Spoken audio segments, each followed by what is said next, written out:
tikslas buvo įtraukti žmones iš regionų kartu su Socialinės apsaugos ir darbo ministerija, su savivaldybėm, su užimtumo tarnyba į bendrus tokius susėjimus, vienos dienos renginius ir diskutuoti tam tikrais klausimais apie pajamas, apie infliaciją, apie būstą, kur gyvena, apie užimtumą ir ko trūksta, kaip yra su darbo vietom, kaip yra su paslaugom žmonėms su negale arba šeimom, kurios patiria vienokių ar kitokių iššūkių.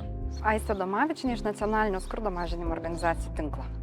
Ką mes jutom bendrai iš tų susitikimų, kad žmonės iš tikro labai jautėsi lygiavertėse pozicijose po susitikimo ir sakydavo dažnai, kad pradžioje aš galvojau, čia ministerijos atstovai kažkokie atvažiuoja iš Vilniaus, neaišku kodėl čia ir kaip man čia su jais bendrauti, bet gale renginio sakydavo, kad mes visi tokie pat žmonės, turim savų rūpesčių ir galim susikalbėti, kalbėdami lygiavertę kalbą.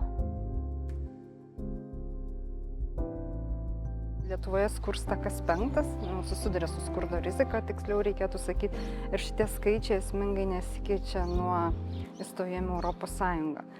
Ir šitų susitikimų metu mes ieškojom būdų, kaip, vienas dalykas, keisti teisinę bazę, ką reiktų įtraukti į kokius sprendimus, sprendžia tam tikrus klausimus, bet tuo pačiu pavykdavo kartais įspręsti ir labai konkrečius klausimus. Buvo viena šeima, kuri gyveno socialiniam būste, labai prastos būklės, kur įsikėlė šeima į labai seną namą, trobą.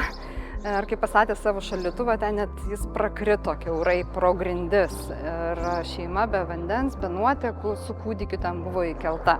Buvo kilęs klausimas, kad žmonės, kurie gyvena atokiai, tokiuose kaimuose, jie kartais atsisako sveikatos apsaugos paslaugų, nes kai jos išveža su greitąja, jų neparveža atgal. Ir žinau, kad tas klausimas su visom reformom buvo irgi sprendžiamas ir keliamas. Ir tai atėjo iš tokių susitikimų su žmonėm, kur sako, o kaip aš grįšiu naktį, nėra kas mane parveš, aš pinigų neturiu, taksite nevažiuoja, baltų nėra ir taip toliau. Tokie kartais nedidelės įžvalgos, kas yra žmonėm sunku, jos gali padaryti visai nemažą poveikį pačiom sistemom. Tai akivaizdžiai mes tikrai nebūtume galėję iš savo resursų daryti tokių susitikimų regioninių būtent lygmenių. Labai padėjo regioninių organizacijų kompetencijų auginimui, tinklaveikai, ryšių stiprinimui ir pamatymui, kaip ten skirtingose regionuose kai kurios problemos vis tiek jau spinasi per visą Lietuvą panašios. Ir tas sustiprino pačią tinklaveiką, sustiprino regioninės organizacijas, bet tuo pačiu ir leido sukurti tą tinklą ir tęsti tas veiklas jau su įgytom kompetencijom.